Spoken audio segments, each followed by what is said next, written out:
With most games, practice is the only way to get better. But for racing games, you can upgrade your hardware to help push you to another level. A steering wheel with excellent force feedback and a set of spring-loaded pedals can shave seconds from your lap times, bringing you closer to glory. The Thrustmaster T248 then could be just what you're looking for and is potentially the perfect racing wheel for beginners and enthusiasts alike. With multiple force feedback configurations, customizable buttons, 3 premium pedals and clicky magnetic gear paddles that you might love but you also might hate. Feeling closer to the action makes all the difference, and the Thrustmaster T248 delivers in spades. So, is the Thrustmaster T248 worth the money? Will it turn you from console racer to the next Lewis Hamilton? I'm Gavin Phillips from MakeUseOf.com, and this is the Thrustmaster T248 racing wheel. The T248 racing wheel is Thrustmaster's new flagship steering wheel and pedal combination, replacing the Thrustmaster T300S at the top of the pile. It will compete directly with Logitech's G923 racing wheel, which was released in 2020. Of course, replacing the T300S is no easy feat, as it was a well-loved and popular entry to mid-level racing wheel. But for the retail price of $400, calling the T248 an entry-level wheel does feel like a stretch, but that is the way the sim racing wheel market is moving. The Thrustmaster T248 is compatible with PlayStation 4, PlayStation 5 and PCs, and you can switch between those configurations on the wheel itself. The Thrustmaster T248 brings some decent upgrades to the table over its predecessors, with a new hybrid drive force feedback system that delivers greater control over the wheel and your in-game movement. The hybrid drive system combines the best features of the two racing wheel systems you'll find in similarly priced wheels, gear and belt-driven feedback. Thrustmaster reckon the hybrid force feedback system delivers up to 70% more power than over previous models such as the Thrustmaster T150 or its competitors, which is a substantial leap in performance and precision. Of course, you're never going to get the same precision as a direct drive wheel. It's entirely expected, and the new hybrid system definitely gives you more control. Notably, you'll find the steering accuracy increased, and changes between racing surfaces, oversteer and understeer definitely come through clearer to your hands. Another significant new feature for the Thrustmaster T248 is the digital display found on the wheel itself. From here, you can change a bunch of settings on the fly, including wheel rotation, force feedback level, PlayStation or PC mode, and much more. The digital display also doubles up as an interactive race dashboard that you can set to display heaps of information such as the rev limiter, lap time, previous lap time, best lap time, which gear you're in, race position, and much more. But while this is a great touch, and Thrustmaster have done an excellent job integrating the digital display into the wheel, you may find some issues actually viewing it whilst you're driving. So depending on your cockpit configuration, your eye line might not actually be aligned directly with the digital display, meaning you might not get the best out of all of its features. It's not really Thrustmaster's fault, as they've built it into the wheel itself, and everybody's racing configurations are different, obviously. At the time of review, the digital display compatibility is limited, though out of the box, the digital display supports Dirt 5 for PC and PlayStation, F1 2021 and 20 for PC and PlayStation, Automobilista 2 for PC, Euro Truck 2 Sim 2 for PC, Race Room for PC, iRacing for PC, WRC 10 for PC and PlayStation, with more games expected to arrive soon. So whilst the T248 was under review, Thrustmaster were busy testing it with Assetto Corsa Competizione, and that should be live very, very soon.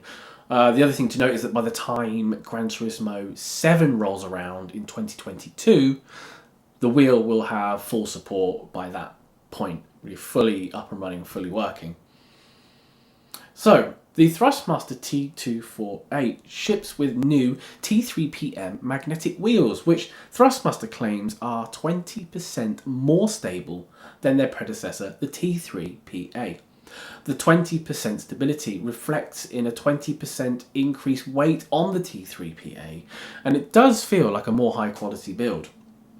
Of course, how stable you find a set of pedals really comes down to how you use them, and as mine are mounted on a stand, as you can see, the 20% was kind of here nor there, but when I used the pedals just flat on the floor, as many people do, they slide and move around under braking and acceleration, as you might expect, which means mounting them to a rig or even to a bit of wood pushed up against the wall, you'll get a much better overall experience.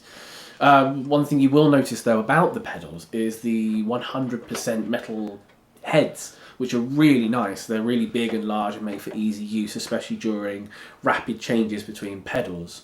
The T3PM also have different pressure modes and configurations you can use them in, so you can switch them specifically for your gaming setup, as obviously everyone's not using a cockpit or a racing seat, or for many of us not even a proper seat for that matter. In my case, I'm using a solid oak chair which doesn't move very much, but it wasn't built for sim racing, that's for sure. So having the option to adjust the brake pedal is really quite useful. Another thing to note about the brake pedals is the stiffness. It takes a bit of time to get up and used to, especially if you've not used a racing wheel before.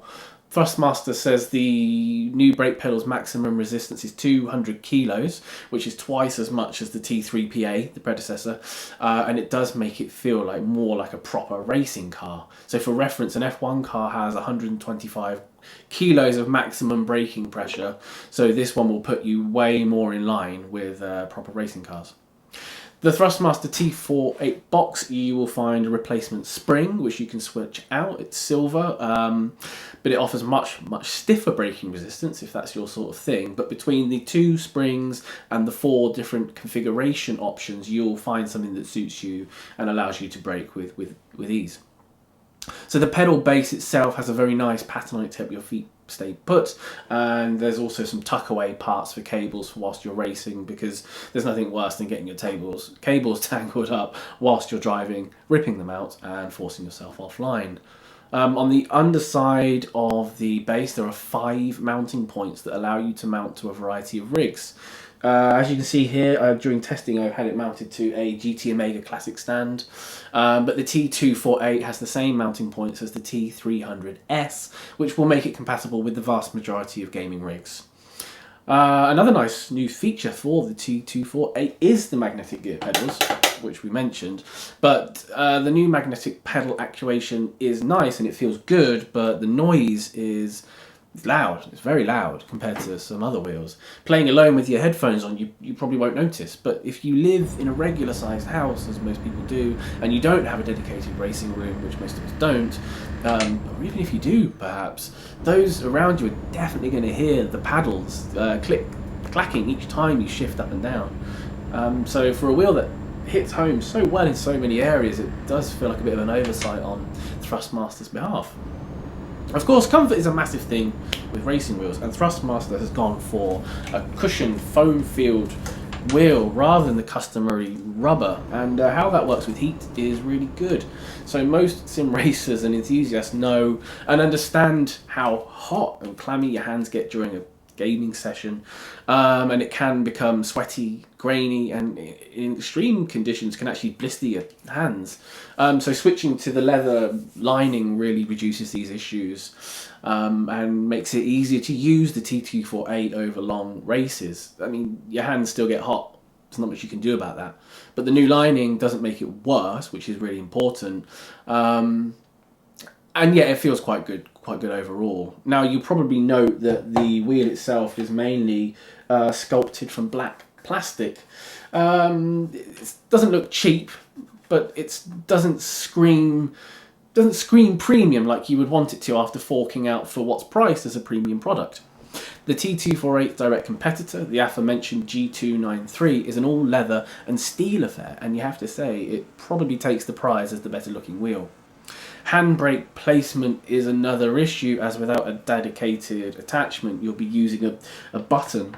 Turning the wheel and holding the handbrake can prove really tricky. You could map the handbrake to the clutch in games where you don't need it, or use an automatic gearbox, but this won't suit everyone.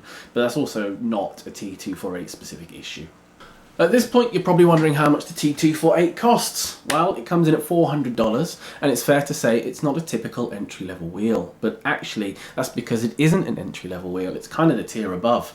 An entry-level wheel is more like the Thrustmaster T150, which retails for around $230. It's not nearly as polished as the T248, but you do get what you pay for. The new T3PM pedals are a massive upgrade on the previous version, and even if you don't get as much from the digital display as you would like, it's still a premium racing wheel feature that you won't find elsewhere.